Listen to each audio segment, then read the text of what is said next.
Olá, como vocês estão? Tudo bem? Sejam bem-vindos a mais uma escola dominical.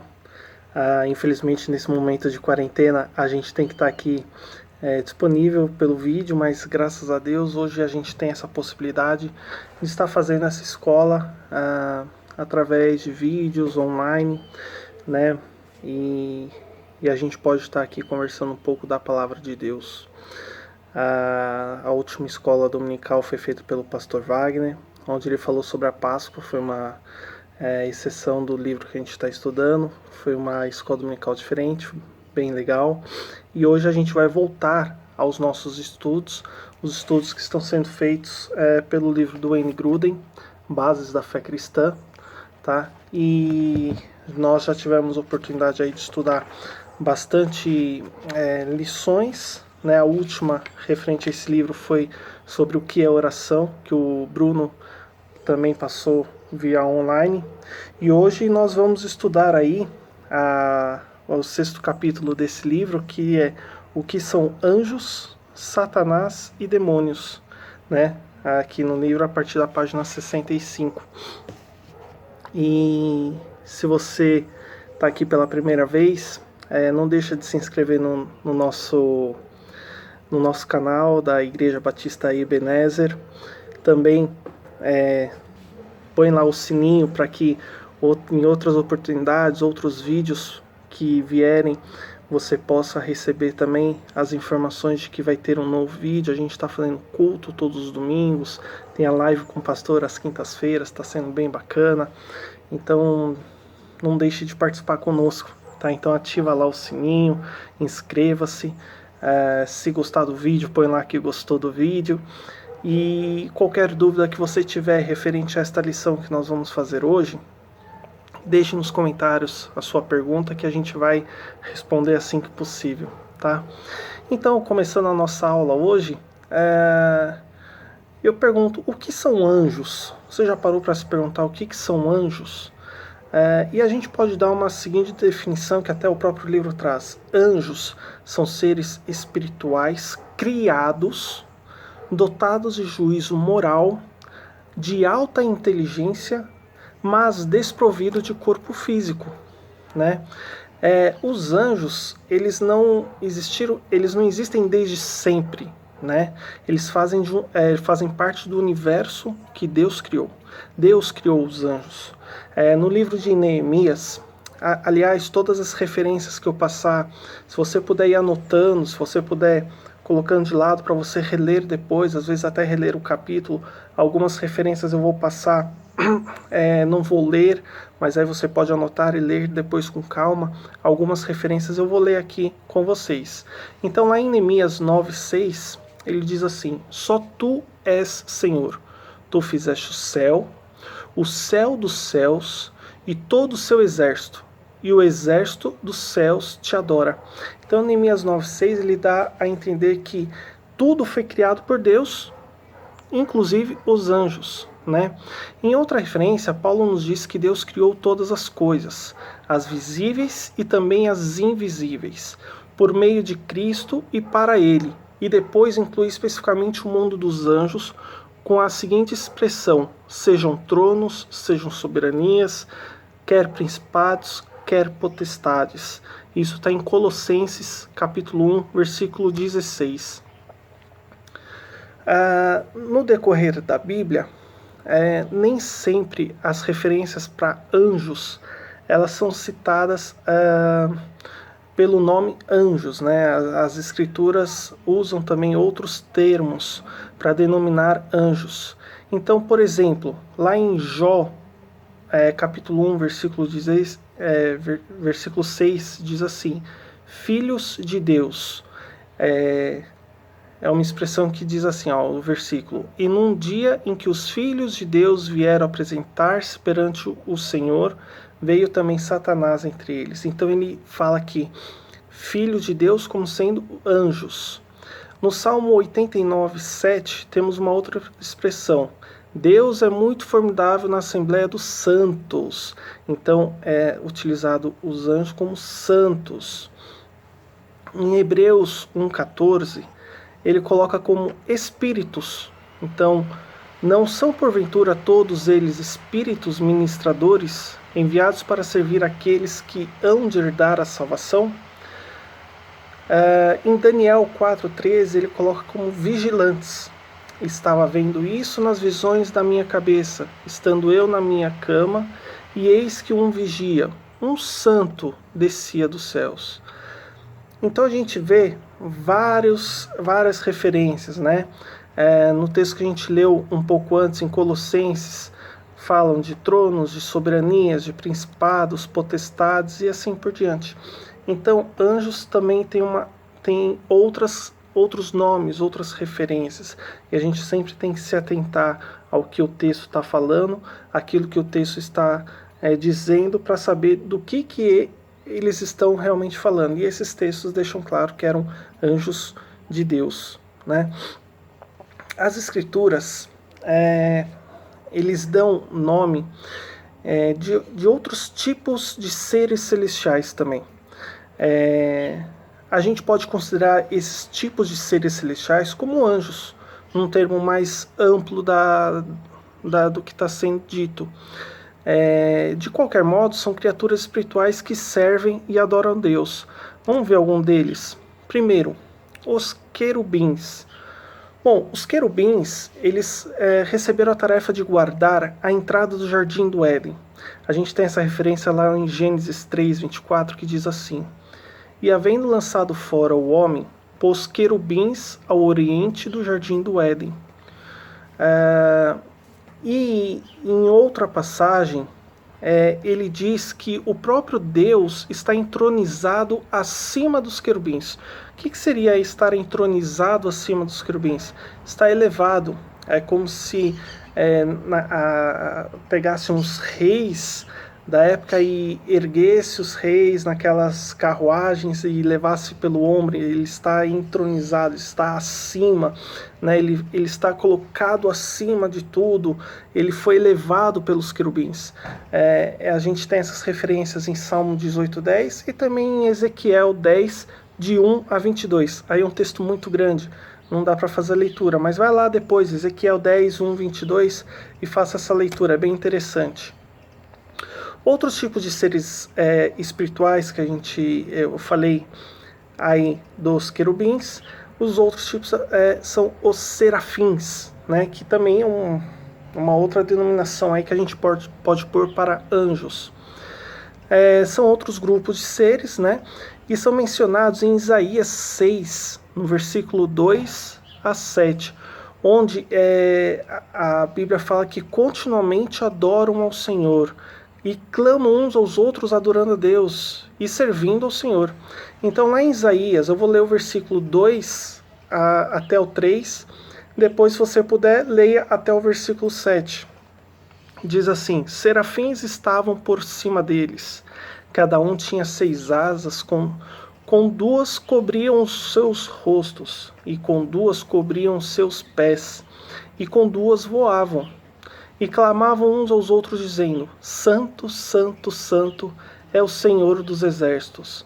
Toda a terra está cheia da tua glória. Ou seja, os serafins, eles são seres adoradores.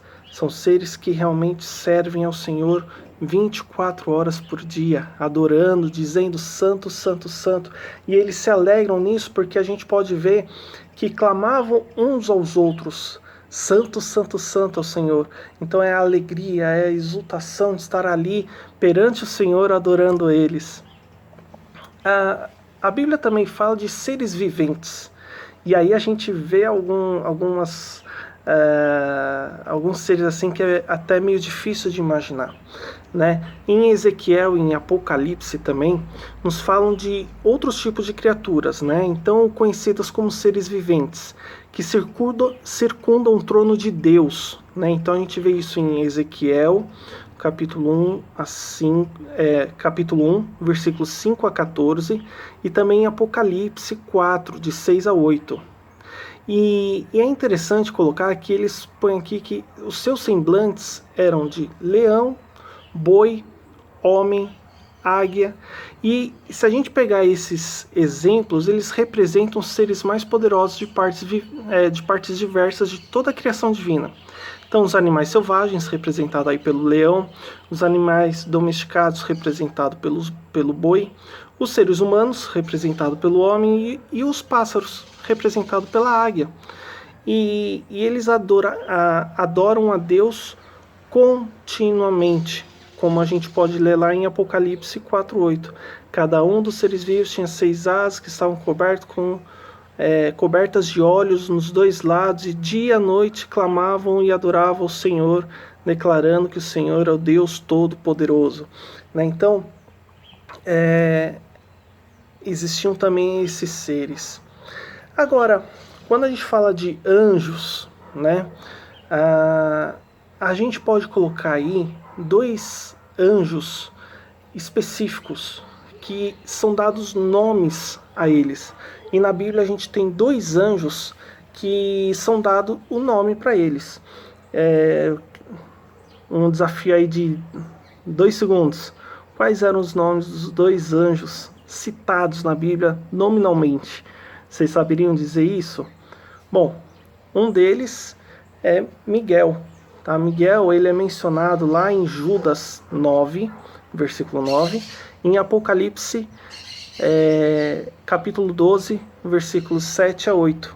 Além também de Daniel 10, 13 e também Daniel 10, 21, onde é chamado, onde ele fala assim, Miguel, um dos primeiros príncipes. E vale colocar aqui que o anjo Miguel, ele é mencionado tanto no Antigo Testamento como também no Novo Testamento. Né? Então ele é colocado nos dois momentos, e a gente vê então a veracidade disso.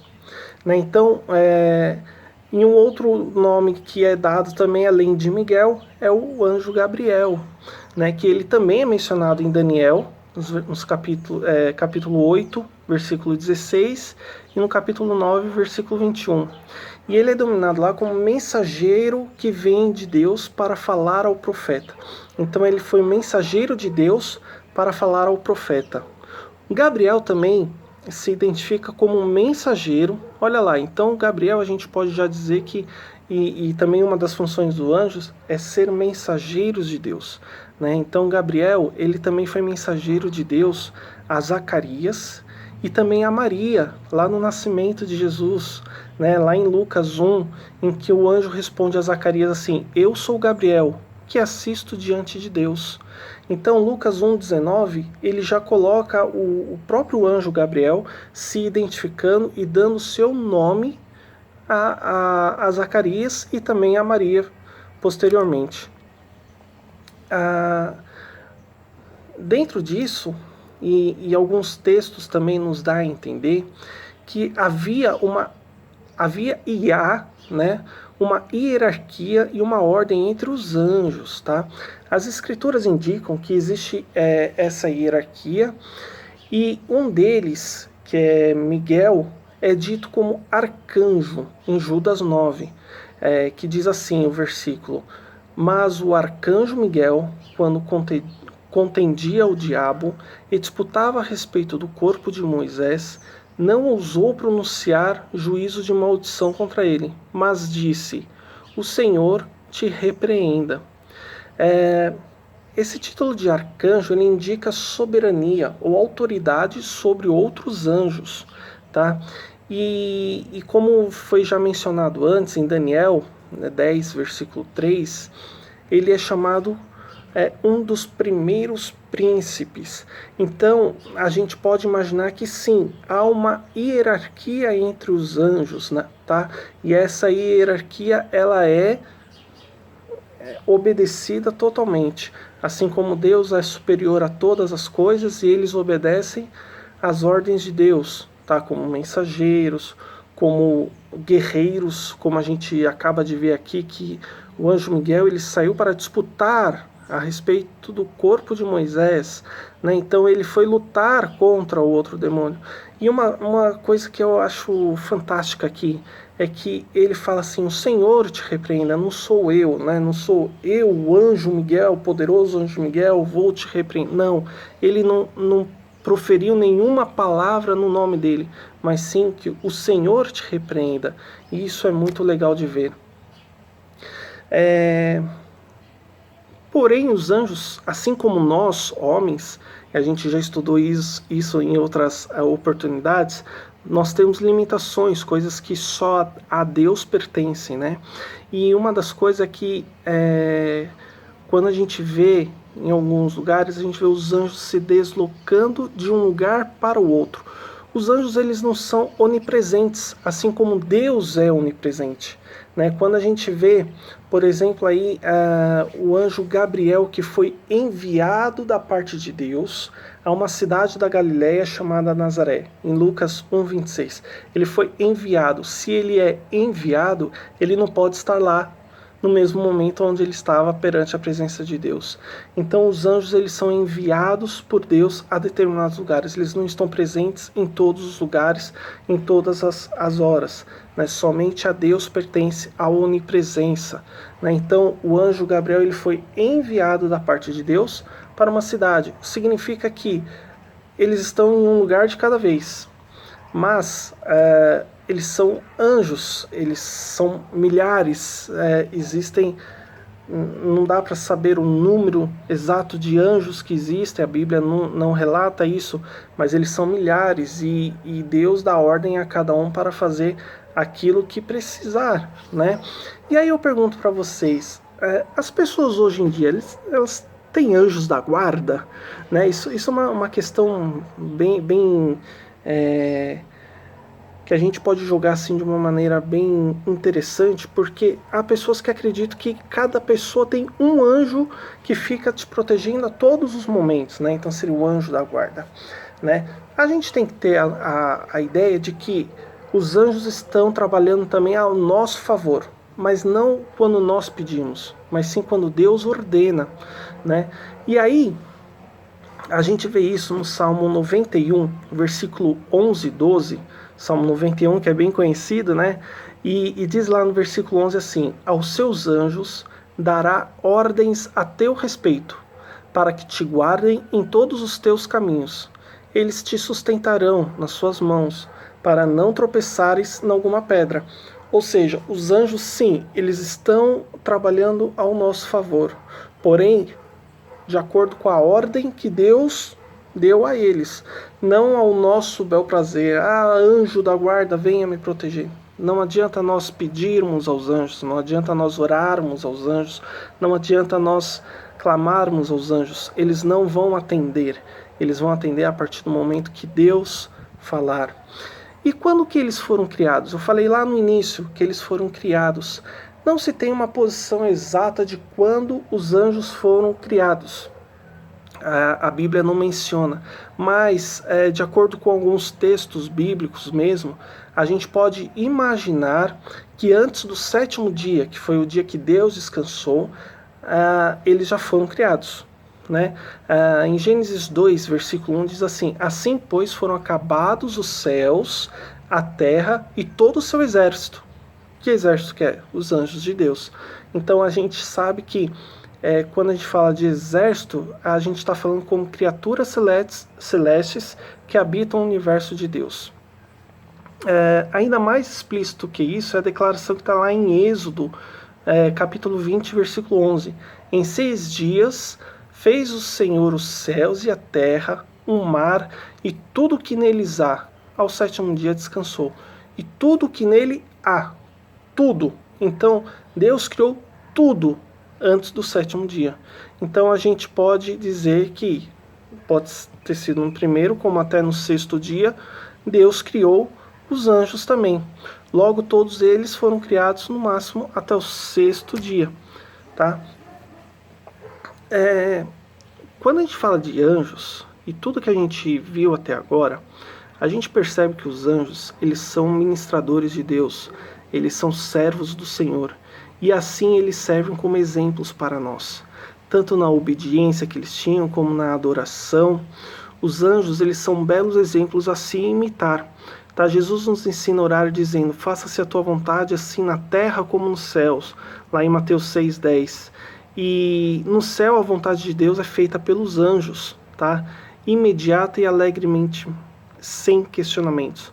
Quando Deus manda aos anjos fazerem alguma coisa, eles fazem imediatamente, eles fazem de maneira alegre. Então nós devemos orar diariamente para que a nossa obediência e a obediência de outros sejam como a dos anjos no céu também. Né? Então a gente pega a adoração dos anjos, a fidelidade dos anjos, a maneira como eles respeitam tudo, é maneira para que nós também sirvamos ao Senhor. Né? Às vezes nós questionamos algumas coisas que o Senhor manda, faça isso, faça aquilo, e a gente fala, não quero, não vou fazer, não vou.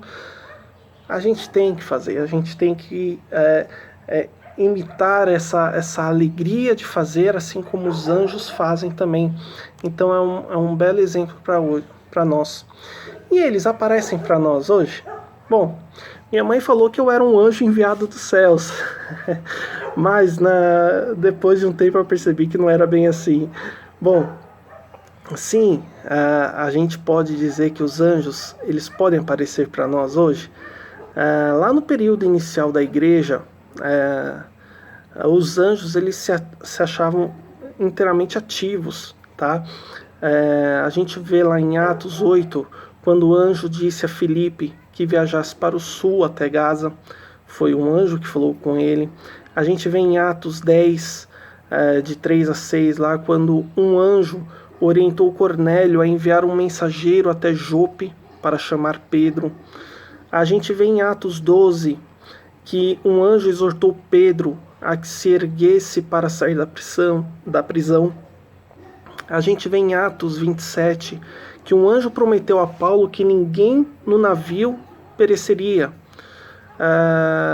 E a gente pode dizer ainda, lá em Hebreus 13:2, que o autor de Hebreus ele fala numa expectativa de que também possam um dia vir a receber um anjo na sua porta, tá? Então, sim, há possibilidades, tá? Então, em Hebreus 13:12 ele fala, cuidado com quem você recebe, porque pode ser que seja um anjo do Senhor, né? Eu particularmente acredito que sim, possam haver anjos, mas hoje em dia, não sei, é mais raro você ouvir falar um anjo do Senhor foi enviado.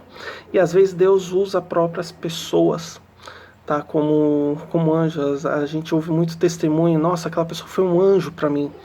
Mas a gente tem que sempre tomar esses cuidados, tá? Para encerrar essa parte de anjos, justamente essas precauções que a gente tem que tomar em relação a anjos. A Bíblia nos alerta para perigos de receber falsas doutrinas, tá? De supostos anjos que possam aparecer. Tá lá em Gálatas 1:8 diz assim: mas ainda que nós, ou mesmo o anjo vindo do céu, vos pregue o evangelho que vá além do que vos temos pregado, seja anátema. Paulo também fez um alerta para a possibilidade de fraudes, lá em 2 Coríntios 11:10. E em 1 Reis 13:18 também, um anjo me falou por ordem do Senhor, dizendo, faça voltar contigo a tua casa, para que coma pão e beba água. Contudo, no próprio versículo, o texto bíblico, ele fala assim, porém mentiu-lhe. Né? Então, assim, não eram anjos de Deus. E aí a gente entra na parte de, se não eram anjos de Deus, quem era? Os próprios demônios. Tá? Demônios podem sim se transformar em anjos de luz. Então a gente tem que sempre pedir a Deus orientação, sempre pedir a Deus um esclarecimento para saber se aquilo realmente era da parte de Deus ou não. Tá? E aí, e Satanás e seus demônios? Como é que foram criados? Quem são? O que a gente pode falar deles, né? Satanás e seus demônios, a gente pode falar que são anjos maus que um dia foram como os bons, né? Mas eles pecaram e perderam o privilégio de servir a Deus. A exemplo dos anjos, o que são anjos? Seres espirituais criados, dotados de discernimento moral e de elevada inteligência, mas desprovidos de corpo físico. Os demônios também. Só que a gente pode colocar uma nova definição para os demônios. Demônios são anjos maus que pecaram contra Deus e hoje continuamente praticam o mal no mundo. Quando Deus criou o mundo, ele fala lá em Gênesis 1:31 e diz assim: viu Deus que tudo quanto fizera, e eis que era muito bom. Isso significa que mesmo o mundo angélico não tinha ainda anjos maus, né? Ou demônios naquele momento. Mas já em Gênesis 3 a gente viu que Satanás ele foi em forma de serpente para tentar Eva ao pecado. Portanto, em algum momento entre os eventos de Gênesis 1 e Gênesis 3, deve ter havido algum tipo de rebelião no mundo angélico, no qual muitos anjos se voltaram contra Deus e se tornaram maus. Não sabemos exatamente o que aconteceu. Há aquela história de que o anjo se rebelou, quis tomar o trono de Deus, tal, e era Lúcifer e caiu por terra.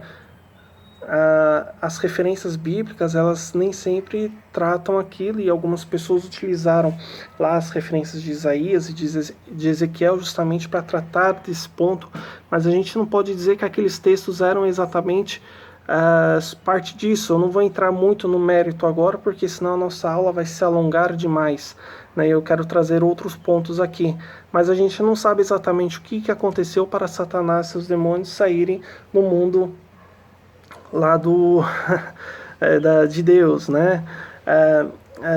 Satanás é o nome do chefe dos demônios, tá? Esse nome ele é mencionado lá em João 6, onde a gente já leu esse texto, né? Que fala assim: os filhos de Deus vieram apresentar-se perante o Senhor, os filhos de Deus são os anjos, e veio também Satanás entre eles. Então, aqui ele aparece como inimigo de Deus, que impõe severas tentações a Jó. Do mesmo modo, perto do fim da vida lá de Davi, Satanás se levantou contra Israel e incitou Davi a levantar o censo, lá em 1 Crônicas 21. Em Zacarias também teve uma visão e contemplou e ele disse assim: o sumo sacerdote Josué, ao qual estava diante do anjo do Senhor, e Satanás, que estava à mão direita dele, para se lhe impor, né? Lá em Zacarias 3 diz isso. Então, o nome Satanás, ele vem da palavra hebraica Satã, que significa adversário, ou seja, opositor. Ele é opositor a todas as ideias de Deus. E esse é o objetivo de Satanás, é se opor a toda a obra de Deus, tentando destruí-la. Tudo que for aquilo que Deus criou, tudo que for aquilo o propósito de Deus, o demônio se levantou para fazer contra, né? Assim como levou Eva a pecar. A gente tem claramente o texto que fala: o diabo veio senão para roubar, matar e destruir. Esse é o propósito dele, é destruir tudo. Então, e qual é o método que eles costumam utilizar para isso? A dúvida, a culpa, o medo, confusões, doenças, invejas, orgulho, calúnia. Tudo isso é utilizado e a gente tem que tomar cuidado para saber se é de Satanás ou não, né? Os demônios eles também são limitados pelo controle de Deus, tá?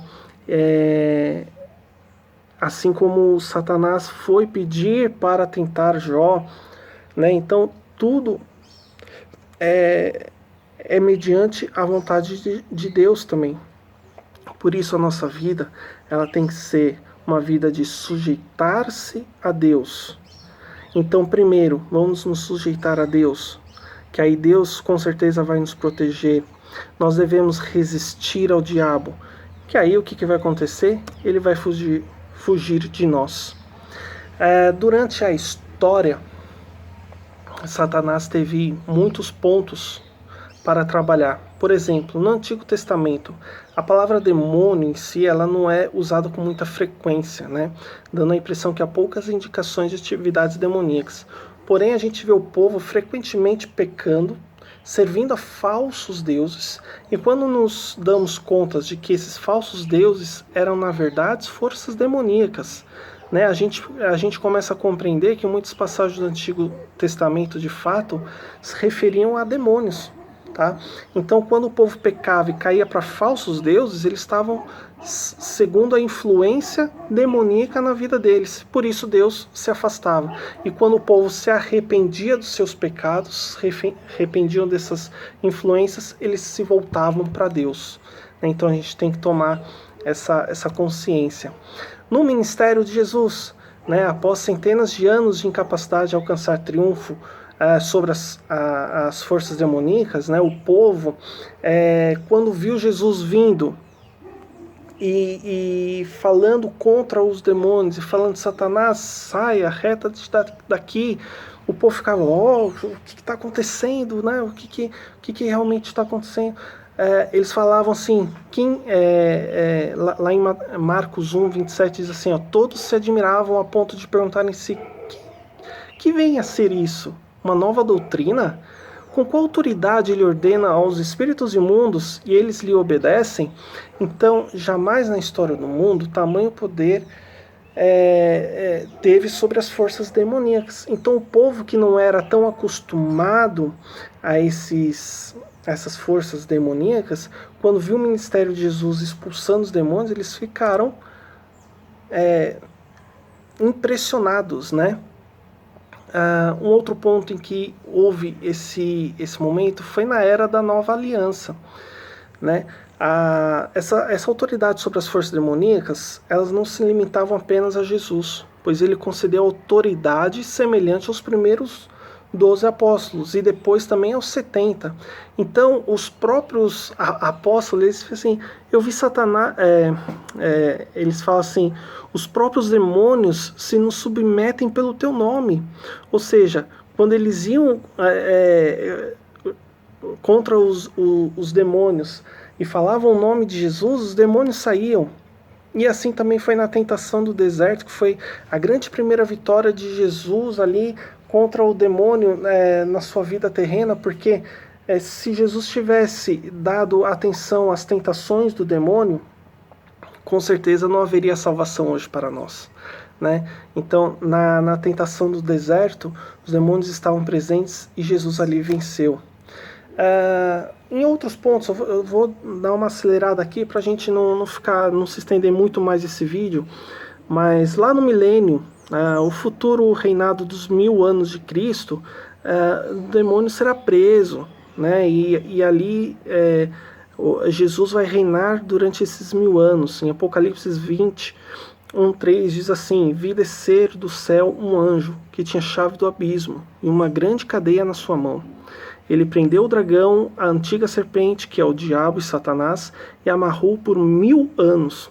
Lançou-o no abismo e ali o encerrou, e pôs selo sobre ele para não mais engane as nações, até que os 1000 anos se acabem, e depois importa que seja solto por um pouco de tempo. Então ali no milênio ele tem essa participação, só que ele vai ficar preso. A influência satânica ali vai ser bem menor, né? E no juízo final, ao final do milênio, Satanás é solto e reúne as nações para as batalhas, mas é definitivamente derrotado e o lugar dele vai ser lá no lago de fogo e enxofre. Ele vai ser atormentado de dia e de noite pelos séculos dos séculos, e aí já era. Então em Apocalipse 20:10 decreta realmente a derrota de Satanás sobre toda a sua obra. O mal e o pecado, ele vem em partes. Tá? Quando a gente fala das influências malignas, a gente pode dizer que o mal e o pecado, ele vem, mas não são totalmente de Satanás e seus demônios. Tá? Tudo a gente costuma colocar a culpa neles, né? Vamos aliviar um pouquinho a barra para eles, mas quando a gente reflete sobre a ênfase global das epístolas do Novo Testamento, a gente percebe que se dá pouco espaço à discussão da atividade demoníaca na vida dos crentes, tá? Ou os métodos até de resistir e fazer frente a essa atividade. A ênfase está em exortar os crentes a não pecar. A gente tem que ter uma vida de não pecado, levando uma vida de justiça, tá? Quando nós mantivermos as nossas forças para não pecar e para ter uma vida de justiça, o diabo não pode fazer parte. Então a gente tem um exemplo lá em 1 Coríntios, diante dos problemas de divisões da igreja, tudo mais, né? Paulo não diz à igreja que repreenda espírito de divisão, né? Mas ele aconselha a igreja a falar a mesma coisa, a mostrar-se unidos, na mesma disposição mental, no mesmo propósito, que é servir a Deus, né? Então a gente não tem que ficar inventando, espírito daquilo, espírito disso, vamos expulsar isso, expulsa aquilo outro. A gente tem que ter uma vida regrada nas condições ideais de Deus. Deus é quem nos vai direcionar. E se nós mantivermos firmes a justiça de Deus e resistindo assim às provações do diabo, o diabo fugirá de nós. Deus nos deu autoridade sobre os demônios. Jesus Cristo nos deu autoridade sobre o demônio.